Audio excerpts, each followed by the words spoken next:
Et bonjour à tous et bienvenue dans cette nouvelle vidéo. Aujourd'hui, je vais vous parler de Proxmox Data Center Manager. Donc Proxmox Data Center Manager, c'est quelque chose qui est passé un petit peu sous mon radar. J'ai découvert tout récemment que le projet était non seulement en cours, mais en plus bénéficiait à présent d'une version 0.1 alpha disponible. Et je vous propose aujourd'hui de découvrir un petit peu cette version alpha donc de Proxmox Data Center Manager qui, comme son nom l'indique, va vous permettre de gérer divers data centers Proxmox. Donc un data center, ça va être soit un autre Proxmox individuel qui forme déjà en soi un data center, ou alors un cluster.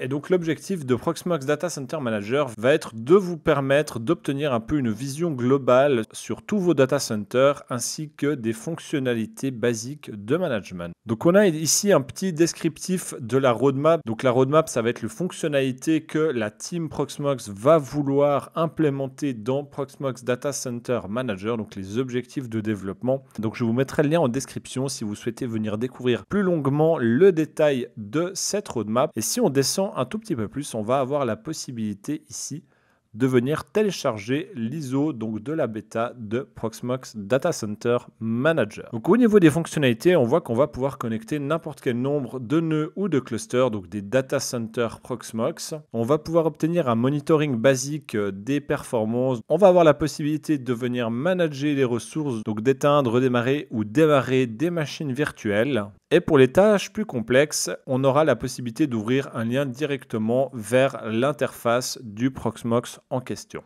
Il y aura également une fonctionnalité de migration à distance, donc qui va permettre d'effectuer la migration d'un hôte entre différents data centers. Et ça, c'est également quelque chose qui peut être intéressant dans certains cas d'utilisation. Donc voilà un petit peu pour la présentation de Proxmox Data Center Manager. Je vous propose de partir à la découverte de son interface et de connecter notre Proxmox de laboratoire pour voir un petit peu comment ça se présente et comment cela fonctionne. Donc dans mon cas, j'ai créé une machine virtuelle basée sur l'ISO que j'ai trouvé ici. Je ne vais pas vous faire l'affront dans cette vidéo de vous montrer l'installation. C'est vraiment tout simple. Et pour ceux d'entre vous qui ont déjà réalisé l'installation d'un Proxmox, eh bien ça ressemble évidemment beaucoup à l'installation d'un Proxmox ou d'un Proxmox Backup Server. Donc dans mon cas, j'ai déjà réalisé l'installation de Proxmox Data Center Manager. Donc je lui ai donné le petit nom PDM, Proxmox Data Center Manager.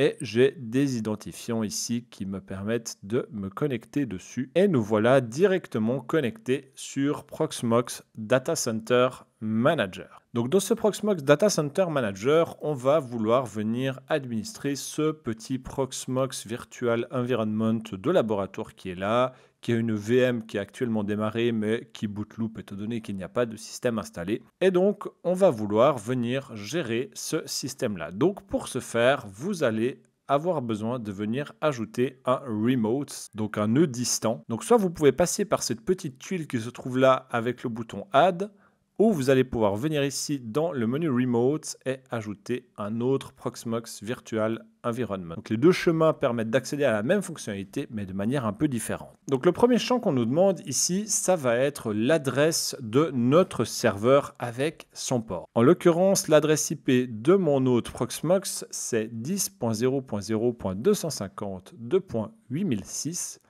Et on nous demande ensuite ici l'empreinte du certificat SSL dans le cas où le certificat n'est pas signé. Donc cette empreinte-là, vous allez pouvoir la trouver dans l'interface de Proxmox. Au niveau de l'hôte, vous allez pouvoir vous rendre dans le menu certificat et venir récupérer le certificat qui est actuellement utilisé par votre hôte. Donc en l'occurrence, dans ce cas-là, c'est le mien. Ce n'est pas le certificat racine qui se trouve ici. Et en double-cliquant dessus, ici, on voit qu'on obtient directement l'empreinte de notre certificat. Donc on peut venir l'utiliser ici. On va venir ensuite connecter. On nous dit que la connexion est OK, donc on peut poursuivre. On va ensuite devoir venir ici renseigner l'ID de notre remote, donc de notre hôte distant. En l'occurrence, ça va être le nom qui va apparaître dans le dashboard de Proxmox Data Center Manager. Donc on peut tout simplement lui redonner le même nom, dans ce cas-là, PVE Test. Au niveau de l'utilisateur, ici, on va venir créer un login et créer un token, étant donné que nous n'en avons pas. Donc le nom d'utilisateur ici va être root. Et le mot de passe, dans ce cas-là, va être notre mot de passe traditionnel, mot de passe 1. Le realm ici de connexion va être comme d'habitude PAM, étant donné que nous utilisons root, mais si on avait créé un administrateur Proxmox, on aurait pu utiliser le realm PVE. Donc dans ce cas-là, on utilise PAM et on va faire scan. Le scan est OK, on peut poursuivre. Ici, on nous demande de définir quels vont être les noms par lesquels il va être possible à Proxmox Data Center Manager de joindre notre route. Donc, dans le cas où, par exemple, on aurait un problème au niveau du DNS, eh bien, on aurait à la fois l'IP et le nom d'hôte. On pourrait évidemment venir ajouter ici le FQDN, pvetest.lab.test. Et de nouveau, on va réutiliser l'empreinte du certificat qui aurait été présenté dans le cas où celle-ci aurait pu être différente. Donc dans notre cas, on est à présent OK. On a nos diverses connexions qui sont préparées et on va faire Finish. Voilà, notre hôte a été ajouté. On voit qu'il est connecté. Il a établi la connexion et on obtient ici une petite vue générale des performances de notre système avec notamment le statut des machines virtuelles actuellement en fonction. Donc on aurait la possibilité ici évidemment de venir, donc comme dit précédemment, on a la possibilité ici de venir gérer ces machines virtuelles et on voit ici qu'on a un petit bouton et ce petit bouton là, c'est un bouton de migration qui nous permettrait donc de transférer notre machine virtuelle d'un hôte vers l'autre, donc vraiment de manière transparente, donc c'est tout à fait sympathique.